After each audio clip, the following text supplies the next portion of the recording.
I figured out where the first S&S Axis coaster in the US will go. After S&S showed off the Axis trains at this year's LAPA Expo, I couldn't be more excited.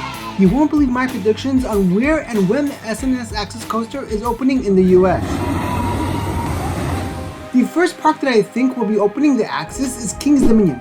Firstly, they are already working with S&S for Tambili, their new 4D free spin opening this year. Secondly, they just lost Volcano, which was a unique launch coaster, and the Axis coaster has the option of a launch and would definitely be unique. It likely wouldn't be so expensive and would be a great replacement to Volcano, as well as a great marketing toy against Busch Gardens. The only problem with King's Dominion getting the first Axis is the fact that they seem to be getting a 4D free spin in 2022, which means they may not want another spin style coaster so soon. Honestly, I think it's the perfect coaster for that park, and it would help them get back to the world-class park they once were. But Silver Dollar City may get the Axis before King's Dominion. Silver Dollar City is due for a coaster, and this would be the perfect next addition for them. When you think of modern day innovation with roller coasters, you think of S&S. Yet Silver Dollar City hasn't worked with S&S since Powder Keg in 1999. The S&S Axis coaster can get insane media attention, and it's a ride that could get more media attention than an RMC and an Extreme Spinner, the park's previous two editions. The S&S Axis coaster also fits in their budget, with its likely cost around or near the $15 million range, sitting right between the $10 million Outlaw Run and the $26 million Time Traveler the park added previously. However, like King's Dominion, Silver Dollar City already has a spinning style coaster.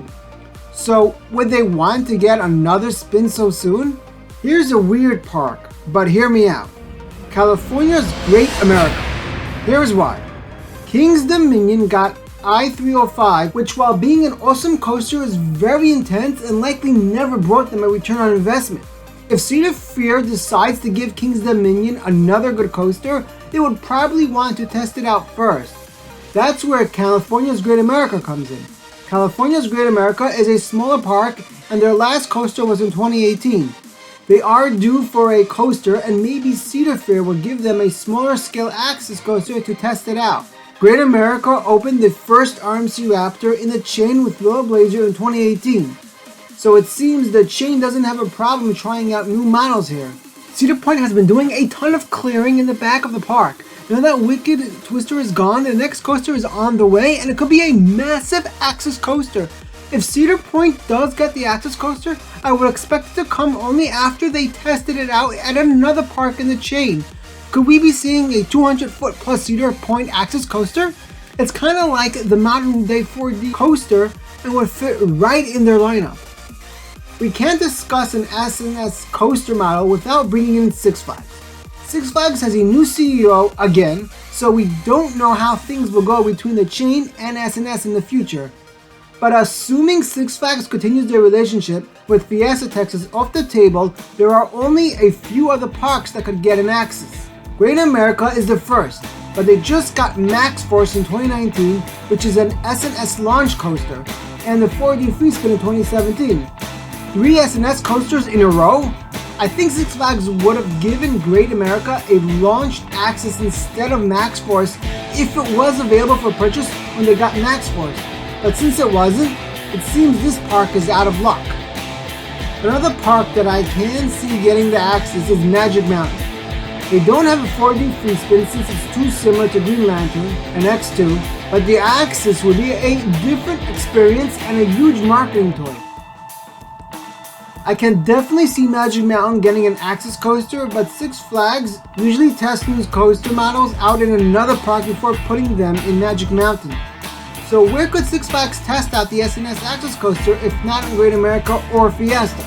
I'm thinking Six Flags over Georgia. Over Georgia isn't one of the chain's test parks, but they are no stranger to getting new coaster models. Over Georgia also is the biggest Six Flags park that never got a 4D free spin, so that makes the Axis coaster fit that much more.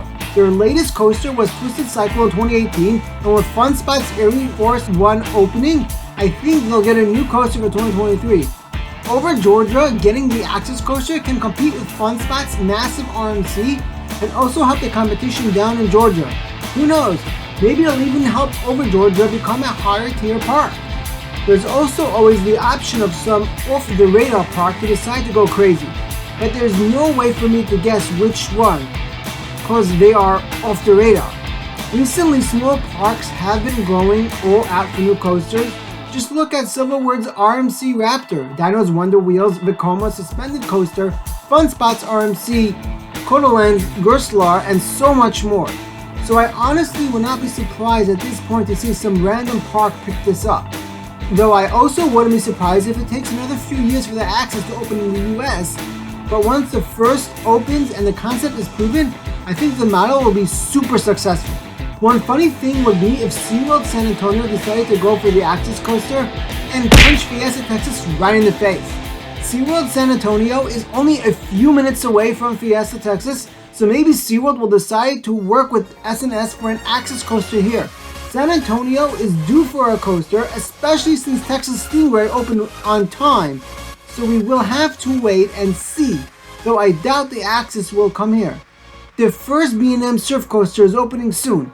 Click here to find out where.